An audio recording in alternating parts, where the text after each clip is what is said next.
Je m'appelle Sylvain Picoutaz, je réalise des films depuis 15 ans maintenant. Je m'appelle Laura Garcia, j'ai fait la FEMIS en réalisation, je suis sortie en juillet 2018.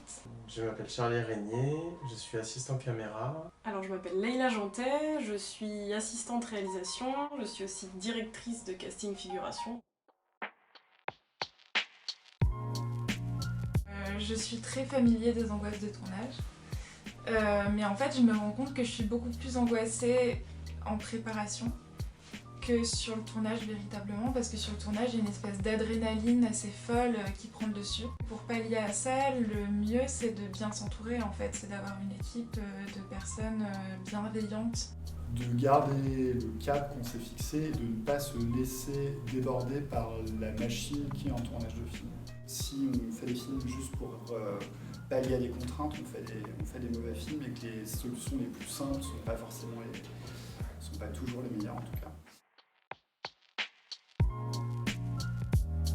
L'écoute, parce que c'est du travail collectif de faire un film. Sur un plateau, on a tous des métiers très importants, mais quel que soit ce métier, il va dans le même sens, c'est-à-dire le projet, un film. Je dirais que la première des qualités, c'est de bien choisir ses collaborateurs et d'être à l'écoute d'eux une fois qu'on les a choisis.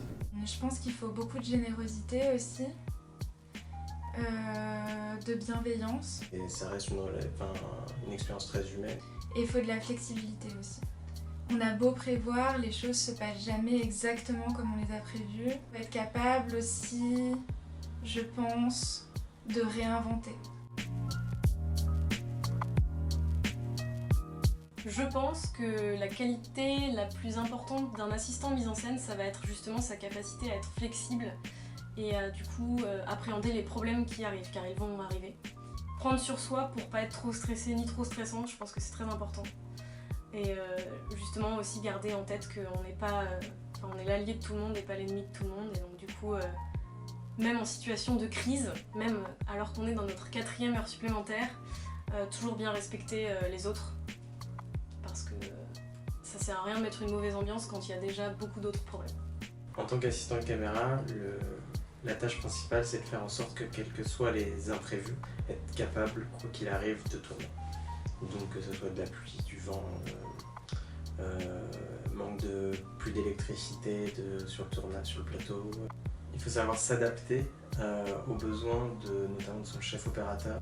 Donc si jamais on a en face de nous un caractère très fort, savoir des fois s'effacer.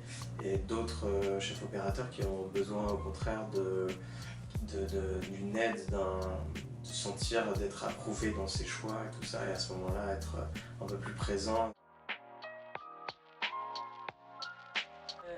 Donc on communique énormément par mail, par téléphone, par SMS. Je suis pendue à mon téléphone avec mon producteur, avec mes comédiens, avec mes chefs de poste. Ça se passe aussi beaucoup par mail pour échanger de la matière, mais sinon on passe beaucoup de temps au téléphone. Les réalisateurs écrivent souvent, réécrivent souvent, et donc ça implique des changements constants de plan de travail, de dépouillement, etc. Donc il faut bien s'assurer que tout le monde ait la dernière version de chaque document. On a souvent des réunions préparatoires qui vont aller de l'équipe entière où on va faire une lecture du scénario et chacun va en gros parler de son poste et de ce qu'il a besoin et le réalisateur va donner ses intentions à tout le monde. Mais ça peut aller aussi d'une réunion simplement avec le régisseur général pour organiser les transports, l'organisation du repas.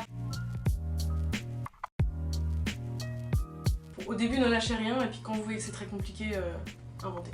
J'ai l'impression que plus le temps, plus les années passent, plus il est simple de réaliser des courts-métrages amateurs de qualité. Avec des caméras comme celle-ci, on peut faire des films vraiment très jolis, très simplement. On trouve des palliatifs à tout et qu'on n'a pas besoin de rails de travelling parce qu'on a un skateboard et parce que n'importe qui aujourd'hui avec une station de montage est capable de faire un étalonnage qui ressemble à quelque chose sans qu'on aille frapper à la porte d'un laboratoire, même les petits effets spéciaux, tout ça se fait. Il n'y a pas beaucoup de conseils à donner, il n'y a plus beaucoup de limites maintenant pour faire des films aujourd'hui, même sans argent et avec très peu de matériel.